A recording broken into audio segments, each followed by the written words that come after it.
Okay, it's going to be another mixtape video. This is a video I had planned for quite some time, but we're finally here. This is going to be the WWE Raw title changes for the world title, the WWE title, WCW title. Anytime there was a world title change featuring the main event men, because there's a lot of women's title changes as well. But yeah, let's get right down to it. I decided to do this in chronological order. Just going to keep this to Raw. If we do Raw and SmackDown, we'll be here all day. That'd be too much of a headache. But yeah, there's been a lot of Raw title changes. A lot of times they happen because of suspensions, change of plans. Maybe a tragedy happened like in 2001 or, for whatever the reason. It seems like with a lot of these title changes, it felt like the plans definitely fell through. And that's definitely the case with the first one. So the first time the title changed hands on Raw, you had to wait a whole 4 years. So Raw started in January of 93. You didn't get a title change on Raw until February of 97. So Bret Hart just won the vacant title at In Your House Final Four after Shawn Michaels had lost his smile and vacated the title. And, Bret's very first title defense was against Psycho Sid. Beginning of the show, Austin came out and they decided to do the match over again in the main event.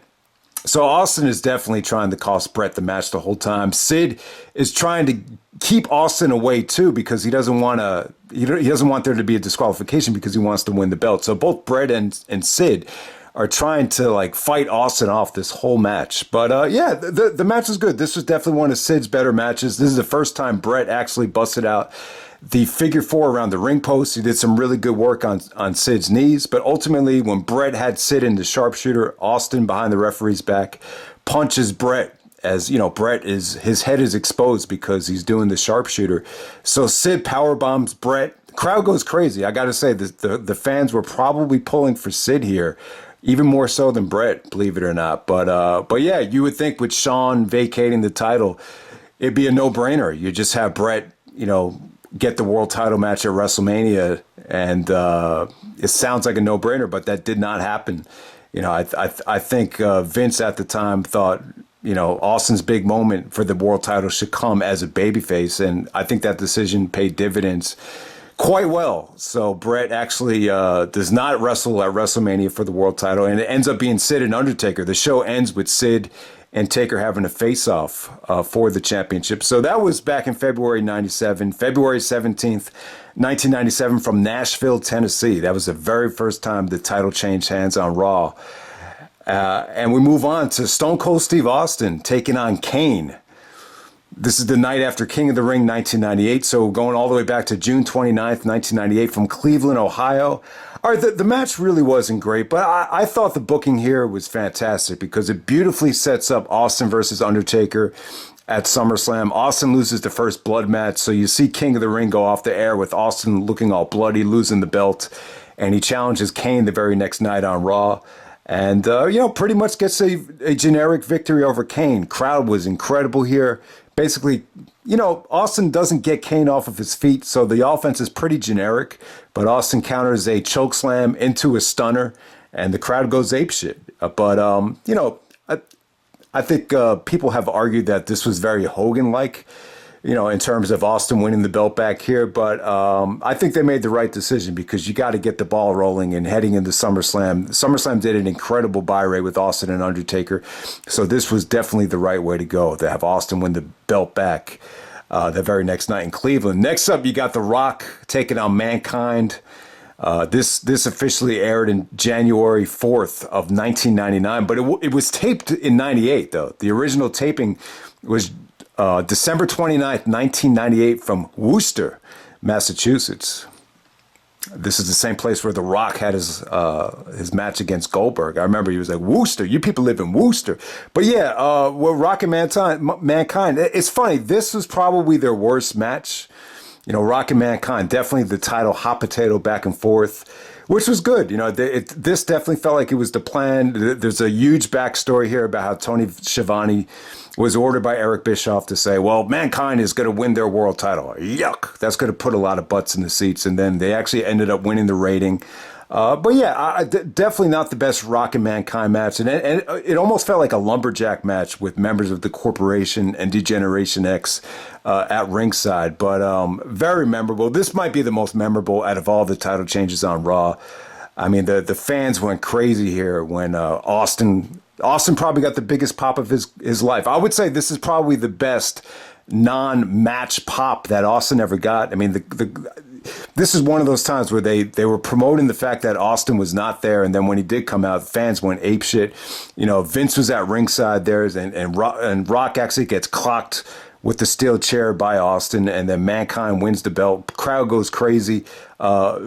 Austin actually throws his hat at Vince's face. I mean, just the tension between Vince and Austin was just next level stuff. At the same time, you probably didn't notice it at the time, but they're still building to Rock and Austin at WrestleMania. And then Mankind ends up with the championship. I mean, who would have ever thunk it that Foley would win the belt, you know, arguably at the most competitive time in wrestling history in terms of the television ratings in the war.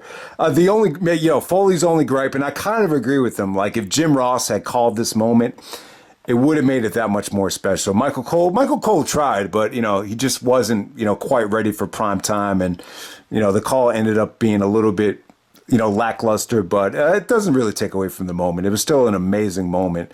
And yeah, so that I would definitely say that's got to be up there with the biggest pop Austin ever got. I mean, in terms of a match, I'm going to say maybe Over the Edge 98. In terms of after when Austin came back from the neck surgery, you might have to go with Invasion because Austin got a huge pop there. But yeah, can anyone think of a pop that was bigger that Austin got than this one? I think it'd be hard to find. All right, the next, you got another Mankind and Rock match.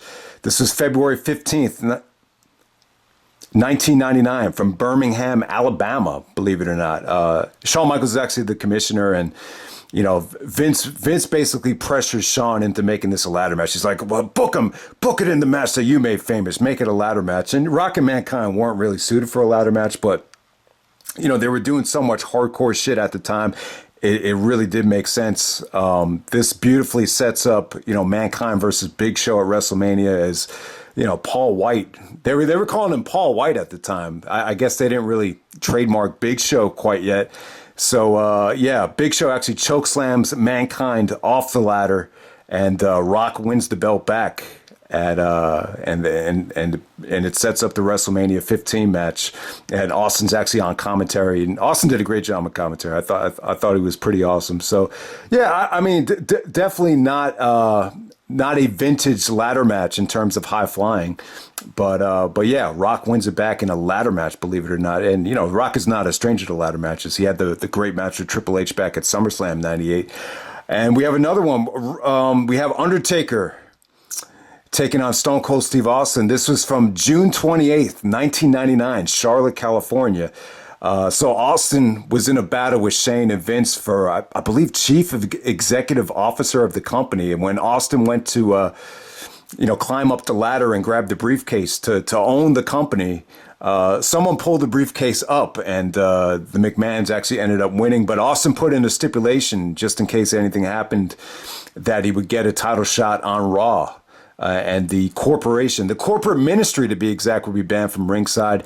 Pretty ugly Austin Undertaker match. I got to say, this has got to be one of their weaker matches. This is just vintage, you know, Attitude Era stuff right here. Nothing fancy. Austin wins the belt back after 2 stunners, but, you know, Taker gets his revenge and bloodies Austin and sets up the first blood match, the end of an era first blood match that would happen at Fully Loaded 99. But yeah, Austin wins the belt back on Raw for the second out of 3 times in June of 1999. Next up, we got Mankind taking on Triple H. This is August 23rd, 1999, the day after SummerSlam 99 from Iowa State. So I got to say here, Triple H was incredible here to open up Raw. I actually watched the opening segment here, and he basically tortures Jim Ross and uses Jim Ross as a way to manipulate a title match in the main event, you know, because Jim Ross is, big friends with Austin, or, you know, very, very well documented that he's friends with Mick Foley and Stone Cold Steve Austin. So Mankind actually won the belt at SummerSlam. And I think that was this was just kind of weird. You know, they really should have done Triple H and Austin at SummerSlam. I have no idea why they didn't do it. I guess they just, they just weren't ready for it yet. And maybe they didn't want Austin to drop the belt to Triple H clean. So they kind of used Mankind as a scapegoat here. And in the main event, you actually had The Rock on commentary. Triple H clocks The Rock, clocks Mankind, and with the help of Shane McMahon, ends up winning the championship for the very first time as he celebrates with China. Yeah, so huge match for Triple H. The first time Triple H wins it, it's actually on Raw. And he would go. I believe he would actually go on to lose the title to Vince McMahon on SmackDown, and he would win it back at a six-pack challenge at Unforgiven. But Triple H actually wins it again on Raw, the very first Raw of January 2000 from The Rock's hometown in Miami, Florida. January 3rd, 2000, first Raw of the new year. This is not even the main event. This match actually aired during the 10 o'clock hour at the top of the hour. DX is actually barred from ringside, but they're at the ramp, and Mike Chioda is actually distracted at one point, and then Triple H low blows Big Show to win the belt back from the Big Show.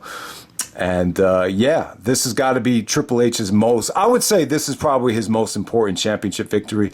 And you look at Triple H's body, he got in so much better shape between the first match after SummerSlam and this match right here. So big, and without a doubt, this reign in 2000 ended up being Triple H's most important. And they, the reason they took the title off of the Big Show is, they were disappointed with the crowd reaction, and plus they didn't really have enough confidence to do anything with Big Show at the Royal Rumble. So they decided to go with Triple H and Mick Foley, and great decision making there. So you can't argue with it. And this is too good to pass up. This was reversed. But we have Triple H versus Chris Jericho from April of 2000, April 17, 2000, to kick off Raw. Jericho's talking trash about Stephanie and says, if you want to really impress her, I think you should put that title on the line. And, they have a match that's pretty much under 10 minutes, but it's fast-paced. The fans are really behind Jericho. Earl Hebner comes out. There's actually a beef between Triple H and Earl Hebner leading up to this thing. So Earl Hebner does the fast count after Triple H pushes him. Jericho hits him with the Bulldog, Lion Salt. Probably the fastest count you've ever seen, but the crowd explodes. Jericho wins the belt. Triple H's reaction after he gets pinned is must see. This has got to be my favorite Triple H facial expression after he got pinned. He's like, no. It's almost like he got shot or something. I'll tell you, no one made the belt feel more important than Triple H, and I think that facial expression is an example of that, without a doubt. So later on in the show, Triple H kind of bullies Earl Hebner into reversing decision. He's like, that was a fast count. I want you to tell all these idiots here that you screwed up, you made a mistake. So they reverse the decision, and Triple H gets the belt back, and this does not, the record books do not acknowledge this title change. And like Triple H said, he got Earl Hebner to agree that the match never happened. All right, next up, we did a classic review of this last year for the 20th anniversary. We got Kurt Angle taking on Stone Cold Steve Austin. October 8th, 2001 from Indianapolis, Indiana. So Austin, did the right thing, put over Kurt Angle as... this was the first pay-per-view after the 9/11 attacks, and it's well documented. I think we all agree, Angle should have won that match as it kind of lifted the spirits for our country. But once things got back to normal, they went back to the plan of having Austin lead the alliance with the championship. Personally, I would have waited until No Mercy to do the title change, but I get why they did it. They weren't confident to have Austin on television without the championship. But, I thought Angle and Austin had a really good Raw main event. It definitely felt, it felt like a pay-per-view quality main event on Raw. It really did. Not their best match. You could definitely tell Austin was a little bit rusty after not wrestling for a couple of weeks. But, William Regal actually swerved everybody. He banned the Alliance from ringside, but he ended up joining the Alliance and screwing Kurt Angle out of the title. And Austin wins the belt on Raw for the third time. So out of Austin's 6 championship victories. 3 of them actually happened on Raw, and the other 3 actually happened at WrestleMania, believe it or not. All right. So the very next time the title changed hands on Raw, you have to wait about over 3 years. So we're going all the way to November 29th, 2004. We got Triple H taking on Edge and Chris Benoit. Randy Orton was the general manager of Raw because at Survivor Series, the winning team all got a chance to play general manager throughout the next 4 weeks. So, looking back on it, that Survivor Series, at the time, it felt like it wasn't that important of a match. But looking back on it, because they got the title off of Triple H, it actually did make the Survivor Series feel a little bit important. So Orton was at ringside, kind of being a general manager, kind of being a supervisor, as he actually took the steel chair away from Triple H so he wouldn't use the chair. And this was good stuff, though, man. I thought Edge and Benoit looked great. Edge was hungry to win the belt. And ultimately, Benoit actually locked the crossface onto Edge after Triple H was knocked out by Randy Orton. So Triple H gets knocked out in the front row. Benoit kind of puts more of a headlock variation of the crossface on. Edge actually reverses it and actually pins Benoit as he taps out. So the referee actually calls for one ref calls for Benoit, other ref calls for Edge, but Orton and everybody decide that the title is vacant after this, and they would actually have an elimination chamber at New Year's Revolution 2005 where Batista would help Triple H win the vacated title back. I think you could have done without this. I really don't think you needed to get the title off of Triple H to tell the Triple H versus Batista story. It seemed to me like they were indecisive about what they wanted to do at the time, and they thought maybe Orton screwing Triple H out of the title would give the feud new life. But ultimately, they went with Batista helping Triple H win it back at the Elimination Chamber at New Year's Revolution. All right, next up we got Rob Van Dam taking on John Cena and Edge from July 3rd, 2006 from Philadelphia. So yeah, this is where it all fell apart for RVD. So RVD was actually defending the WWE title on Raw and the ECW title on SmackDown. He ended ECW title on ECW. My mistake. It was actually a SmackDown taping where he lost at the Big Show. But on Raw, he actually drops the title to Edge here. This is right after Rob Van Dam and Sabu got in trouble for the cops pulling them over after they found marijuana. So, pretty good triple threat. It definitely had a lot of juice to it, lots of fun action, lots of double team work between Cena and Edge here on RVD. And so this is how it ends. Cena actually hits Van Dam with the attitude adjustment, the FU, and then Edge actually takes the spinny belt and clocks Cena in the head with it, and Edge becomes the champion for the second time on Raw. Lita's actually knocked out, but he doesn't care. He celebrates anyway. So, yeah, this is the second time Edge won. It may be Edge's most impressive reign. This is when he kind of morphed the spinny belt into the Rated R Superstar title, and he would go on to have a really good title reign until Unforgiven, where he lost it to Cena in that TLC match. All right, and now we're going to jump to June 30th, 2008. To OKC, Oklahoma, the night after Night of Champions. So, all right, this was crazy. All right, so I remember I was not home for this. My brother tried to tape it, and he screwed up taping it like 3 or 4 times because he thought the segment was over like 3 or 4 times. Because it starts off with Jim Ross kind of having his farewell as he got drafted to SmackDown as the announcer. Then Edge comes out, and he's like, nobody cares. And then Batista. So Batista got screwed at Night of Champions. So Batista comes out. He fights off Hawkins and Ryder, Edge's stablemates at the time, and he actually power bombs the shit out of Edge. He lays Edge out, and then all of a sudden Punk comes out. CM Punk comes out, the Money in the Bank, and cashes in the Money in the Bank for the very first time. I gotta say, the moment was cool. It came off great. It's just something that I don't think has aged very well, especially when you look at the way that Punk lost the belt when Randy Orton just kicked him backstage and he was not able to defend it at Unforgiven.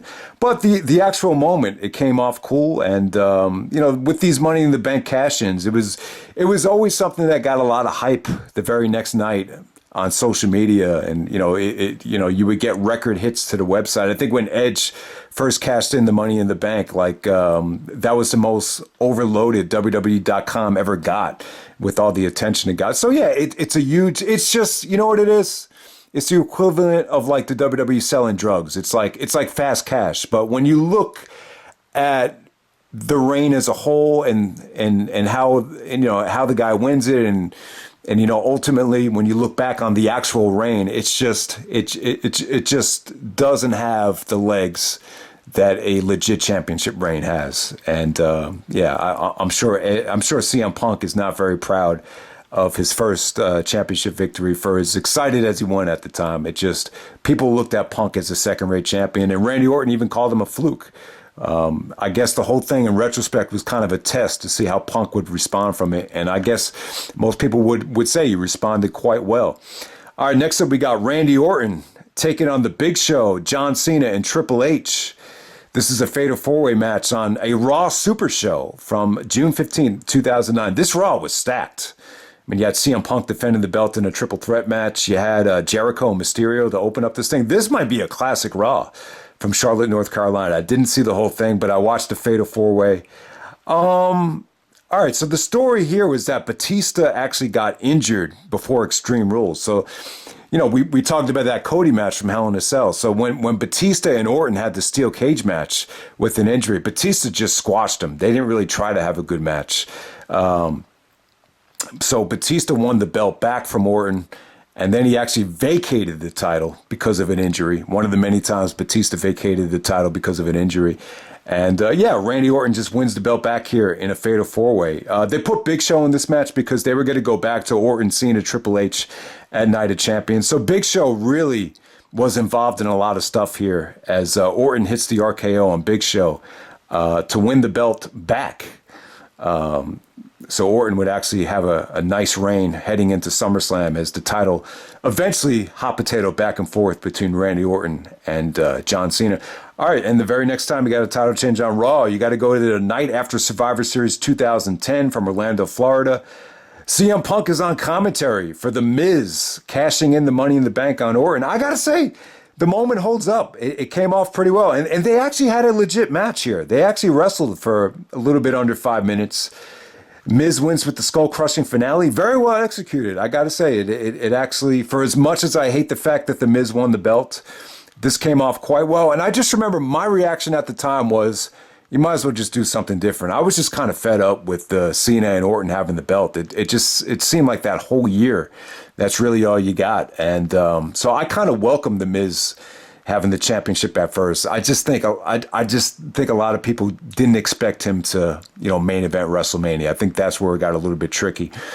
And now we move along to CM Punk wins the title at Money in the Bank, and he leaves the company temporarily. So we had to crown a new champion. So you had Rey Mysterio winning a tournament and the finals over The Miz. So Rey actually wins the vacant title in a tournament over The Miz to kick off Raw in Hampton, Virginia. And then later on the next night, the number one contender, John Cena, would get a rematch against the champion, Rey Mysterio. I got to say, Cena Mysterio was an awesome match. When you think of Cena and Mysterio, they have a lot of history. Cena actually cut his very last heel promo on Mysterio. The battle rhyme was like, me losing to Rey Mysterio, that's like the Big Show at a buffet only having one Cheerio. That was great. But yeah, this is, and they must have wrestled on SmackDown for Cena's last heel match as well. Don't remember that match quite well, but this was definitely their best work together. Cena did some awesome leg selling here. The counter to the 619 came off great. Awesome stuff. I really feel like 2011 to 2015, that was Cena's prime in the ring, without a doubt. That this has got to be, one of Cena's best matches on Raw, without a doubt. And then we finally get another title change, and this is where they get a little bit tricky and tough to even talk about. We got Roman Reigns taking on Sheamus. This is from December 2015 from Philadelphia, Pennsylvania. Okay, so Roman wins the belt back from Sheamus. There's a whole bunch of stuff involved with Stephanie McMahon. Roman actually assaulted Triple H the night before after Sheamus beat him. But Roman actually was forced to retire if he didn't win the belt back. So Vince is actually at ringside, orders the retirement. So Roman's basically going up against the whole McMahon family and won the belt back before Christmas time. And ultimately, I think Roman was actually forced to vacate the belt before the Royal Rumble. And that's where Triple H won his second Royal Rumble to win the vacated belt. But yeah, this whole thing was just, a precursor to the whole Triple H and Roman Reigns situation that would happen. All right, so I'm going to jump to one of them I missed. We're going to jump to Alberto Del Rio taking on Dolph Ziggler. This is a world title match I missed. So this is actually for the world title, what used to be the WCW title. So this was the night after WrestleMania. The night after WrestleMania 29, from East Rutherford, New Jersey in the Meadowlands. You had that hot, WrestleMania Raw crowd at that time. I don't think you'll probably get those anymore. But yeah, Del Rio and Ziggler. This was awesome stuff. So Del Rio actually has a WrestleMania rematch against Swagger, which was kind of underwhelming. That really was not as good as a WrestleMania match after watching that back. Really slow pace. But then, crowd is chanting for Ziggler the whole time. Ziggler comes out with AJ and Big E. And, yeah. Del Rio is selling an ankle injury, and they have to take the boot off. But Ziggler comes out red hot, and he cashes in the Money in the Bank and wins the belt. I gotta say, I gotta give him credit. Another really hot cash in for the Money in the Bank, but it just seemed like over time, the Ziggler, Del Rio, Sheamus, whoever was in that mix there, it still felt like it wasn't quite a main event title. And then speaking of the world title again, so we're kind of out of order here because we're going with a different title, not the WWE title. Another time the title changed hands on Raw was actually Chris Jericho winning it back from Batista. So they had this Cyber Sunday event where they had Austin actually get voted in as a special referee. And I guess you couldn't have really pulled this off unless you had a babyface winning. So Jericho actually dropped the title to Batista at Cyber Sunday, but Jericho won the belt back in a steel cage. I'll tell you what, guys, like if MJF ever took on Wardlow in a steel cage, you probably have to book it this way. And Jericho just playing the smart heel that had to outsmart the bronze and size of Batista. And Jericho actually wins the belt back after he takes a steel ring that was holding up the steel cage from, the stuff that was actually holding up the steel cage. He actually found the steel ring, punches Batista with it. Batista actually bleeds. Jericho, Batista, and Dean Malenko all get fined because at this time, WWE had become PG and you weren't allowed to use blood. So Jericho talked about in his book that he actually had to pay Dean Malenko's fine. So Dean Malenko was the agent for the match, but nothing about this match screamed Dean Malenko wrestling style. It was pretty good stuff. Just not a exciting steel cage match. I never thought Jericho had great chemistry with, that's probably the one knock on Jericho compared to a guy like HBK. HBK always worked really well with a Diesel and even a Sid, but for whatever reason, I've always felt like Jericho had a tough time carrying big men. But nonetheless, Jericho wins the world title back from Batista to continue his heel championship reign. This was from November 3rd, 2008. From Tampa, Florida, steel cage match. This was, and that's one of the reasons why I wanted to do the video. There's so many of these matches I never had a chance to see in their entirety. I remember I had a game that night, wasn't able to see it, so I finally got to see that. And it's a famous match because of what happened with the blood and the fines. All right, the next time the title changes hands on Raw, so we're going back to the WWE title. We got Kevin Owens versus Roman Reigns versus Seth Rollins versus Big Cass from August 29th. 2016, Houston, Texas. So, yeah, we just saw Finn Balor turn heel and joined the Judgment Day. This happened because Finn Balor actually got hurt at SummerSlam and was forced to vacate the title. So in this particular match, Triple H actually helps Kevin Owens win the title. It looked like he was, going to go after Roman Reigns again. This is the first time you've seen him since Roman beat him. So Triple H attacks Roman, and it looks like he's about to help Rollins, but he screws Rollins, and this sets up the whole, Rollins being the Kingslayer storyline going into WrestleMania. But Triple H helps Kevin Owens win the belt. What a moment for Owens, though. I'll tell you. To win your first WWE championship with one of your idols celebrating with you, this had to be a huge mark-out moment for Kevin Owens. A couple years earlier, I guess 4 years earlier to be exact, he was champion in the main event against Davey Richards, and he was a little bit depressed when he found out that the live stream, people weren't allowed to get on the live stream because of a website error, and it kind of dampened his spirit. But what a change. 4 years later, wins the championship, celebrates with Triple H. I mean, this is shocking to me. Like, when you look at some of the times when Owens was in Ring of Honor with the weight situation, for him to find himself as Universal Champion, almost made it to WrestleMania if it wasn't for Billy Boy Goldberg. But hey, it was a great moment for Owens, without a doubt. I'm going to save the WCW ones for last. It was a little bit tough to do this video because of the different championships. You had the Universal title, you had WWE title, World title, WCW titles. All right, so the very next time the title changes hands on Raw, we go with Randy Orton taking on Drew McIntyre. Orton and McIntyre had a great feud in the pandemic in the Thunderdome in 2020. Orton won the belt at Hell in a Cell. But before Survivor Series, they decided to have Drew take on Roman Reigns, champion versus champion. So Drew wins it back on Raw. Very physical matches. The Drew and Randy matches exceeded expectations. I thought all of them were really good. Orton took a nasty table bump here where he just looked in a lot of pain. So Drew actually wins the belt back with the Claymore kick. And yeah, I thought their matches were very physical.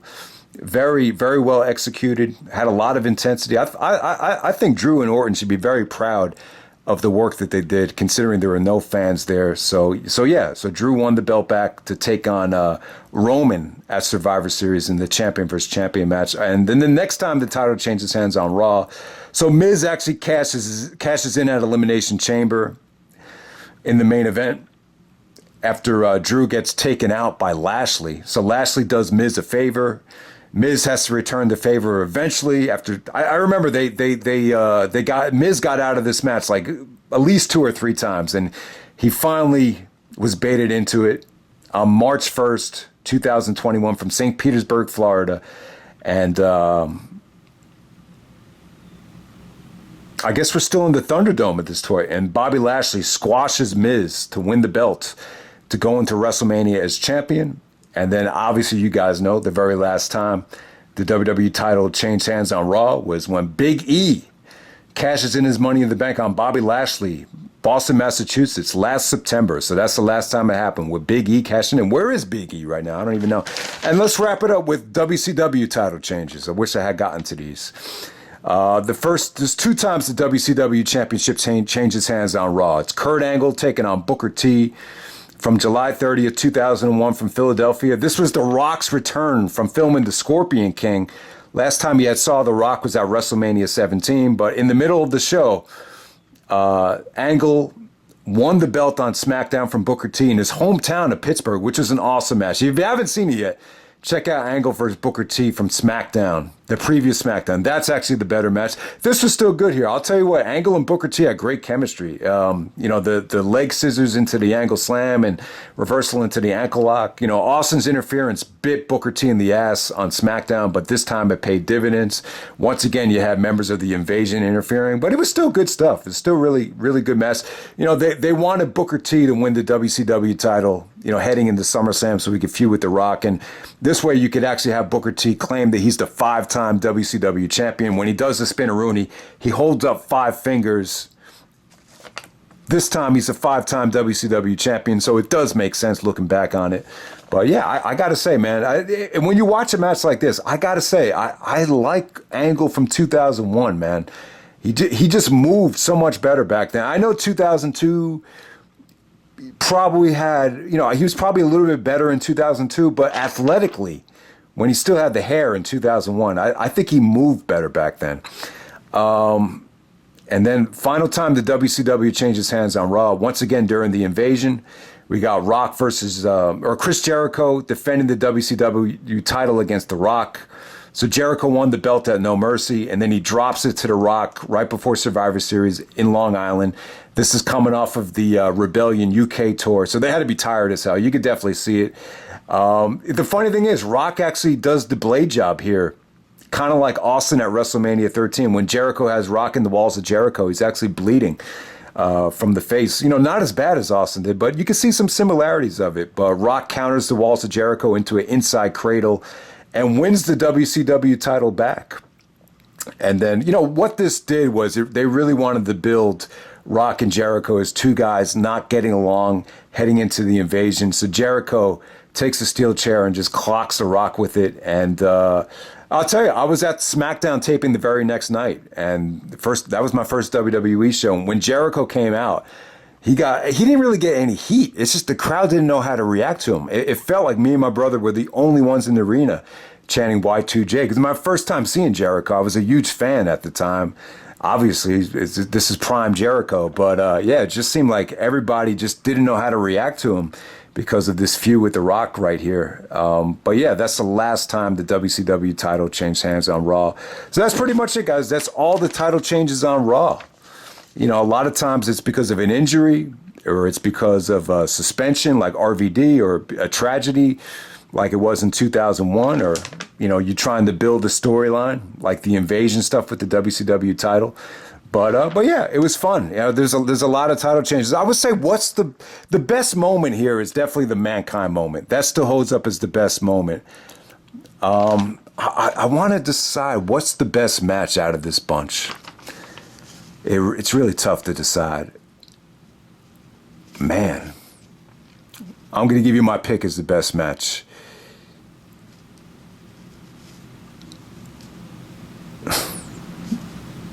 I hate to say it, I'm going to have to go with John Cena versus Rey Mysterio from July 25th, 2011. That will be my pick as the best match, best title change on Raw. I would definitely say so. I mean, you could go with Angle versus Austin. I just don't think it's one of their better matches. But their chemistry is so good, though. Yeah, I'm going to have to go with Cena and Mysterio. So what's your pick for the best moment and best match out of all these title changes on Raw? I'd like to know. But yeah, I know it was a lot of stuff to cover, but hopefully you guys enjoyed the video, and I'm out. All right.